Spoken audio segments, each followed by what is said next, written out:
mic is hot, so careful what we say. Well, hello everybody. For me, Ali Studio and Sons. It's OelGrez's Carrier Sunday, and OelGrez is gonna take his rubber duck fleet of carriers out.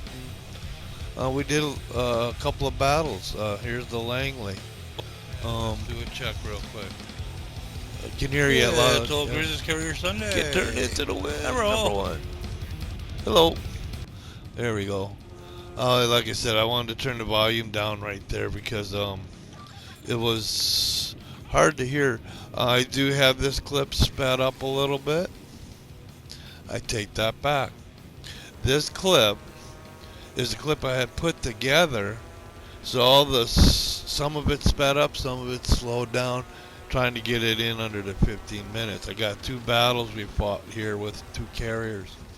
I think I did a little bit more, but these are the 2 that I put together for Carrier Sunday. Kind of trying to show a couple different things here with these 2 clips. Now I'm all flying, and like I said, when you're flying and you feel your controller, if you got the vibration on, you feel it shaking, that means your carrier's taking damage. It's like, uh-oh. And I think I had that happen here. Because I'm sitting going, I'm flying around, and I think what happened was I felt the controller shake, but I wanted to get these bombs dropped off here, and I wasted all that time. No hit. No, I'm taking shots. Like I said, I took a hit. I felt a shake. The good thing I got back when I did, because I would have ran right into the torpedoes. I would have been done. And like I said, if you can launch a flight and your carrier goes down, you can keep flying and fighting until you lose your last aircraft. That's if the carrier sinks. Then again, at the other time, you can lose a whole flight and then go back to the carrier as long as your carrier's still afloat.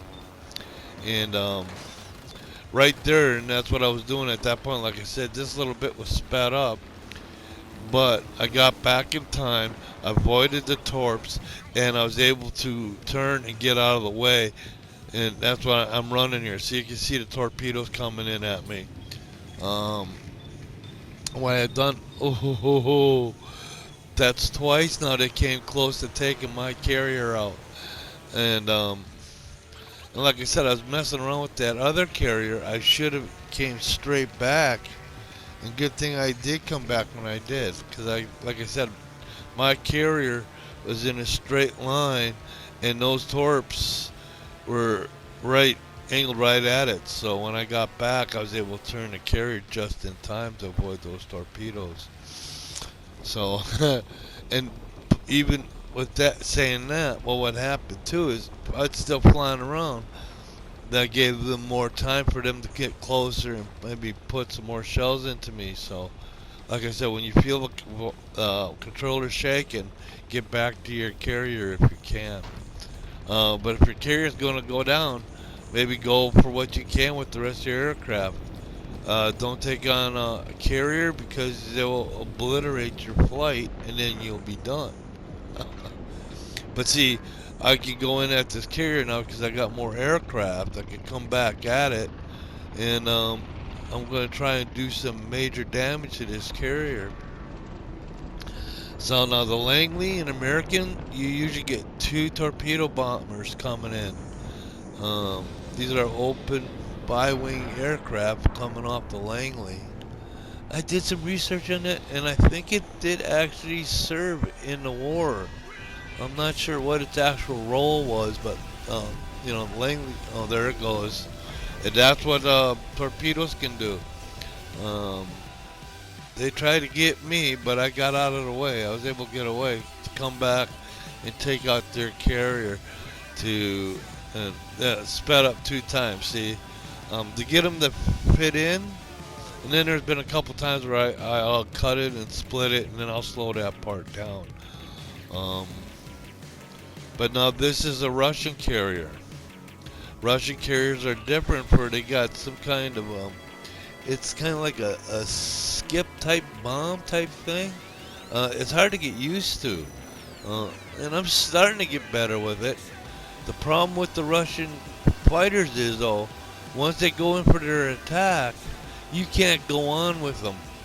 For some reason, that's it. Then you got to go back to your carrier and get another flight. So it's like they can only make one attack and then say back to the aircraft.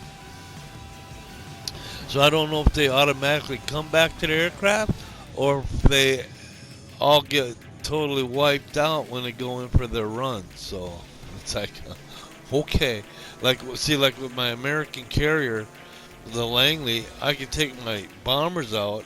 I could go in for a hit, drop the bombs, go around, find another target, or even come around to the same target and drop another set of bombs. See there, we incapacitated that fella there. And that's how you help out a little bit. If you know there's a part of your team going in after one area, maybe that's where you could go and do some damage and just help out. Plus, at the same time, you're letting your team know where everything is at because you're up in there and you can see everything. The thing is, their carriers is doing the same thing. So it's kind of like, I dropped right on the land. Torpedoes don't work well on land. They don't go very far. Then they don't have time to detonate because they don't go very far. But, it's a little different with the Russian air carrier. There's probably a little bit I can upgrade on it that I haven't because I'm trying to concentrate on the Ranger. I'd like to get that one upgraded. Plus, at the same time, well, watch this. Boom, boom, missed. That's what happens when you launch them too late because they don't have that distance to arm, and then they'll just go underneath your target. I'm getting turned around, coming around. We really don't have any damage or too much points yet on this one. I can't remember why. There's a reason I put this clip in.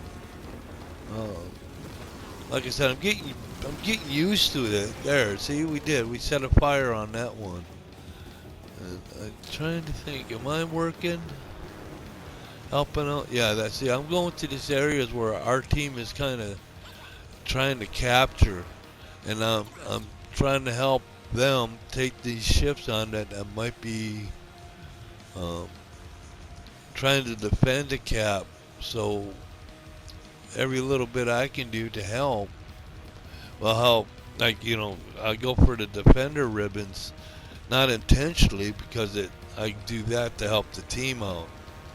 I'm getting a little better at that. I've been watching a few of these clips and stuff, and I've noticed sometimes there's one of our teammates in trouble that I could have went and tried to help, but I didn't notice him at the time. I didn't because focus on the target. There we go. See, there you go. That's the different. The Russian one, you sense them more than just two aircraft.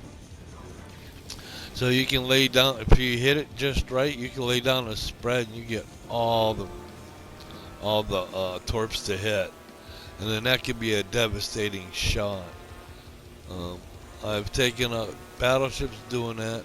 The hardest thing to hit is destroyers because they can outmaneuver you when you come in for your run. Plus, they got awesome AAs, so they can take out a few of your aircraft. The carriers they'll tear up a flight. See, look at. I didn't even get a shot on the carrier because they obliterated my whole flight.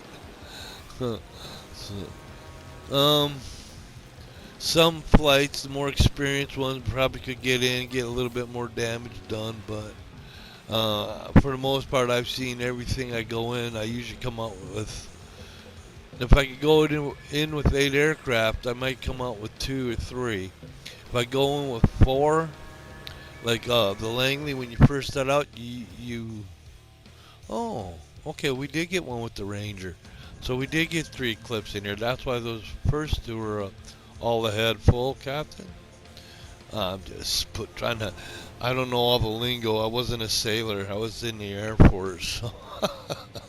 My nautical terms aren't what I've learned from different stuff I've picked up along the way, movies and stuff like that.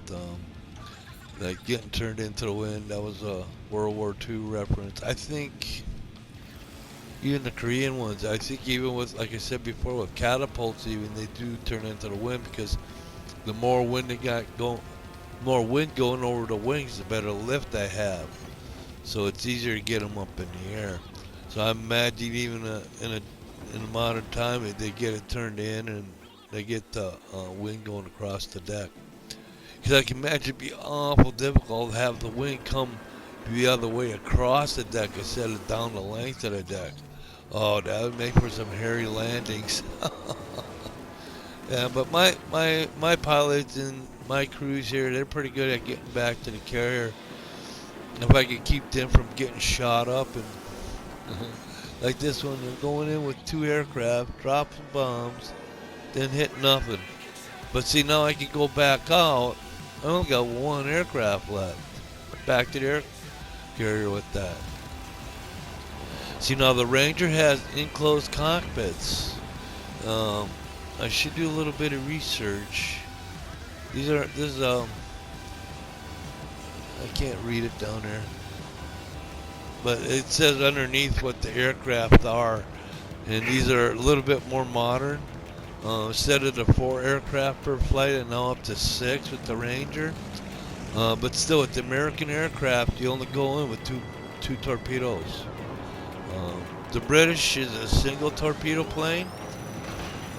Like I said, I think that's probably because there was a single aircraft that hit the rudder of the Bismarck and got it going in a circle, which allowed the British Navy to have payback for the Hood, which is another story. That was that they wanted that. Oh, look!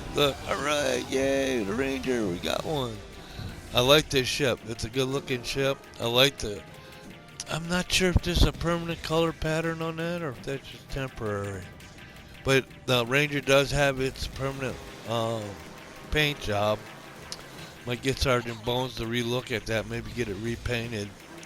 I'm starting to work up some more camouflage. If I get a few more doubloons, then I can buy some more different camo patterns, and I can create permanent paint jobs. And that way, when I take, let's say, for instance, Ark Royal has its red paint job, so it's like I take that out, and I know that's the Ark Royal. That'd be the British aircraft carrier that I bought, because I bought the skin, and I couldn't use the skin until I got the aircraft carrier. So I was like, oh man, save some pen. Here we go. Carrier against carrier. We got 1 on there. See what it did to the flight? I have no aircraft coming back from that flight. So it's kind of got to watch. You see, over here it shows you your pools over on the right of your different aircraft and what they put together from aircraft coming back and ones they fill up and rearm and ready to put back out. So, and that's what that little indication over there is. So you can see you got the torp, you got the bombs and stuff, and it's showing you what. So here we go. I zoomed in and I slowed this down. This is teamwork. Teamwork. Look at that. Look at that. Lovely teamwork. Thank you, everybody. From ELA And that's why I put that one in there, showing what you can do with teamwork. And thank you for following. Oh, thank you too. And script clip. Script clip. Cut, print, and post. Put it in the can and on the shelf from ELE Studio in Stuntsville, Ed and OelGrez. Thank you for watching. And thank you for following. Great job, everybody. Once again, thank you, everyone.